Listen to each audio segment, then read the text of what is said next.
Court में मामले की सुनवाई लगातार चल रही थी और ये सुनवाई खत्म हो गई है।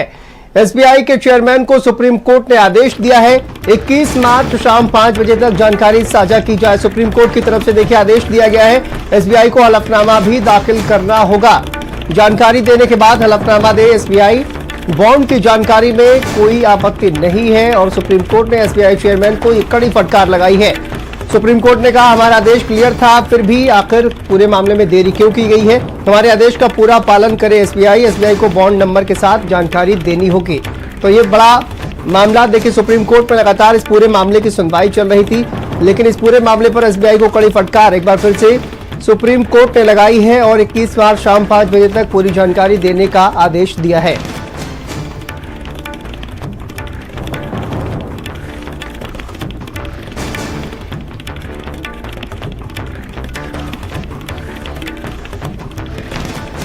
तो देखिए, एसबीआई को बॉन्ड नंबर के साथ जानकारी देनी होगी। चुनावी बॉन्ड को लेकर सुप्रीम कोर्ट में सुनवाई खत्म हो गई है। दिल्ली से बड़ी खबर सामने आ रही है। एसबीआई के चेयरमैन को सुप्रीम कोर्ट ने आदेश दिया है 21 मार्च शाम 5 बजे तक जानकारी साझा करें, सुप्रीम कोर्ट की तरफ से कहा गया।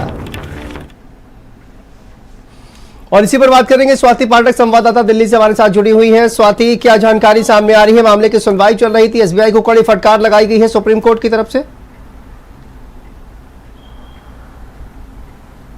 जी बिल्कुल, देखिए एसबीआई की जो रवैया रहा इस पूरे मामले पर, उससे सुप्रीम कोर्ट में नाराजगी सीजीआई की देखने को मिली है और इलेक्टोरल बॉन्ड मामले पर सुप्रीम कोर्ट ने साफ तौर पर एसबीआई को आज कहा है सुनवाई के दौरान कि जो भी जानकारी एसबीआई के पास है उसे 21 तारीख तक जो है वो चुनाव आयोग को दे और चुनाव आयोग उसे सार्वजनिक करे, क्योंकि इससे पहले हमने देखा कि जो यूनिक नंबर है वो नहीं दी गई थी और ये कहा गया कोर्ट में कि जो कई पार्टियां हैं उसकी जानकारी तो दी गई है, लेकिन जो बड़ी राजनीतिक पार्टियां हैं उसको कौन सी कंपनी ने कितना चंदा दिया है उसकी जानकारी नहीं साझा हो पाई है और यूनिक नंबर एसबीआई की तरफ से नहीं दिया गया। उसी पर कहा गया है सीजीआई की तरफ से एसबीआई के चेयरमैन को कि गुरुवार यानी 21 मार्च को शाम 5 बजे तक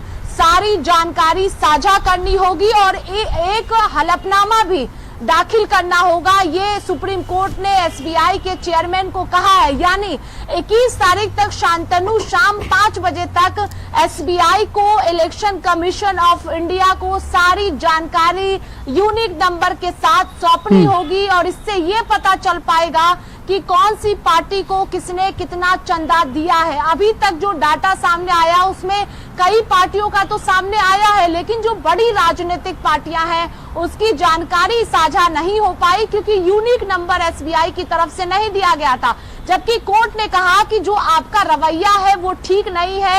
आपको साफ तौर पर निर्देश एसबीआई को कोर्ट ने दिया था कि आपको जो भी जानकारी आपके पास इलेक्टोरल बॉन्ड से जुड़ी हुई है आपको इलेक्शन कमीशन को देना है, फिर आपने क्यों नहीं दिया। तो एसबीआई की तरफ से कहा गया कि जो है हम ठीक से समझ नहीं पाए, लेकिन अब जो जानकारी है वो दी जाएगी। तो अब देखना होगा 21 तारीख तक का वक्त एसबीआई को सुप्रीम कोर्ट ने दिया है और 21 तारीख तक शाम 5 बजे के अंदर इलेक्शन कमीशन को एसबीआई सारी जानकारी जो है वो सौंप देगा और उसके बाद इलेक्शन कमीशन जो है वो वेबसाइट पर अपलोड सारी जानकारी को कर देगा।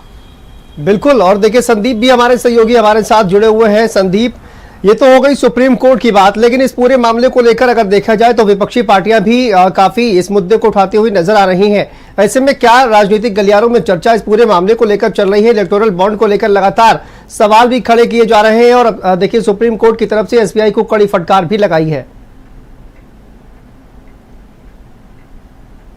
देखिए बिल्कुल शांतनु, आपने ठीक कहा, क्योंकि देखिए लोकसभा चुनाव की तारीखों के ऐलान के पहले ही कांग्रेस ने, अखिलेश यादव ने बड़े बड़े सवाल खड़े किए थे कि आखिर इलेक्टोरल बॉन्ड को लेकर जो जानकारी सामने आनी चाहिए थी आखिर वो क्यों नहीं आ रही है, क्योंकि भारतीय जनता पार्टी ने जो है वो दबाव डालकर इसको रोकने की कोशिश करी है।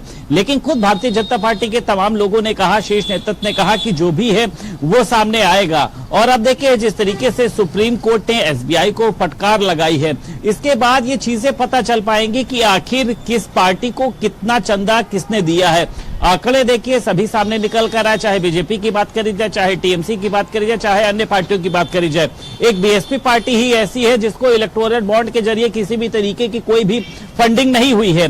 लेकिन अब देखिए बड़ा सवाल ये है, क्योंकि देखिए इस पूरे मामले में एसबीआई जो है वो कहीं ना कहीं से घिरती हुई नजर आ रही है। कि जो वकील हैं हरीश साल्वे, उन्होंने कहा कि हम लोग अनजान थे, जबकि देखिए खुद सुप्रीम कोर्ट ने कहा उसमें जो चीजें थी वो एकदम क्लियर लिखी थी। और अभी भी देखिए सुप्रीम कोर्ट ने ये कहा है कि 21 मार्च को आपको जो एक हलफनामा दाखिल करना है उसमें ये सारी चीजें लिखी होनी चाहिए थी कि अब हम लोग अंतिम रूप से ये जानकारी दे रहे हैं और इसके बाद इलेक्टोरल बॉन्ड में हिडन कुछ भी नहीं है, सभी तरीके की बातों को हमने क्लियर कर दिया है। खुद राहुल गांधी ने यह कहा था कि इलेक्टोरल बॉन्ड के जरिए भारतीय जनता पार्टी ने फंडिंग करने की कोशिश करी है कि आप लोग हमको चंदा दीजिए और हम लोग आपको पावर देंगे या जो भी तमाम तरीके की सुविधाएं हैं। तो राजनीति देखे इलेक्टोरल बॉन्ड पे लगातार हो रही थी, लेकिन भारतीय जनता पार्टी का रुख साफ था, जो भी कोर्ट की तरफ से सामने आएगा हम लोग उसका पालन करेंगे। लेकिन ये देखा जा रहा है कि एसबीआई ने देखिए कई तरीके की चीजों को छुपाया है और इसको लेकर कोर्ट नाराज भी है। कोर्ट ने सख्त रवैये में कहा है कि इस तरीके की लापरवाही आखिर क्यों हुई। जो भी इनके वकील हरीश साल्वे वहां पर मौजूद थे उनसे कहा गया कि आप एक सीनियर अधिवक्ता है, उसके बाद आप कागजों को क्यों नहीं पढ़ पाए। तो 21 मार्च का दिन देखिए अहम होगा। और देखिए 21 मार्च के बाद में, क्योंकि अब इस पूरे मामले में देखिए सुप्रीम कोर्ट शामिल है, इस पूरे मामले में देखिए किसके नाम सामने आएंगे, किसने किस पार्टी को कितना चंदा दिया है, ये देखने वाली बात होगी। लेकिन अब सारी जो जानकारी है इलेक्शन कमीशन के पास जाएगी। इलेक्शन कमीशन बिल्कुल देखिए मामला निश्चित तौर पर बढ़ता हुआ नजर आएगा। स्वाति का रुख कर लेते हैं एक बार। स्वाति, 21 मार्च शाम 5 बजे तक जानकारी देने के लिए कहा गया है सुप्रीम कोर्ट की तरफ से, तो क्या ये माना जाए कि ये जो यूनिक नंबर है उसकी जानकारी दी जाएगी और उसके बाद ये साफ हो जाएगा कि आखिर किस कंपनी ने जो है किस राजनीतिक पार्टी को कितना चंदा दिया है, और उसके बाद ये मामला और भी ज्यादा तूल पकड़ता हुआ नजर आएगा?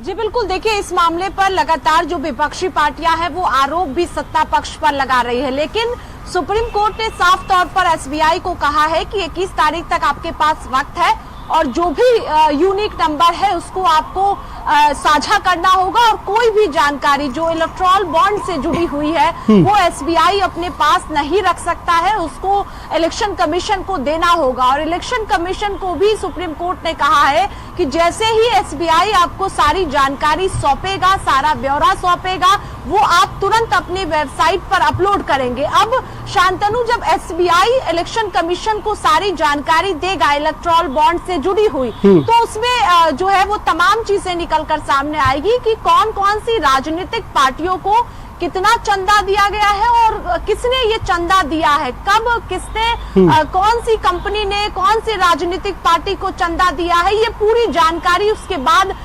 निकलकर सामने आएगी। क्योंकि अभी तक जो जानकारी आई है उसमें कितना चंदा कुल मिलाकर दिया गया है उसकी जानकारी सामने आई है। चाहे 2019 की बात करें, 2022 की बात करते हैं, तो तमाम जानकारियां सामने आई है। लेकिन चूंकि यूनिक नंबर नहीं दिया गया था और यूनिक नंबर से ही जानकारी मिल पाएगी कि अलग अलग जो राजनीतिक दल है पूरे देश भर में उनको कब कौन सी बिल्कुल मामला देखिए निश्चित तौर पर बढ़ेगा, जिस तरह से विपक्ष भी इस पूरे मुद्दे को स्वाति लगातार उठा रहा है।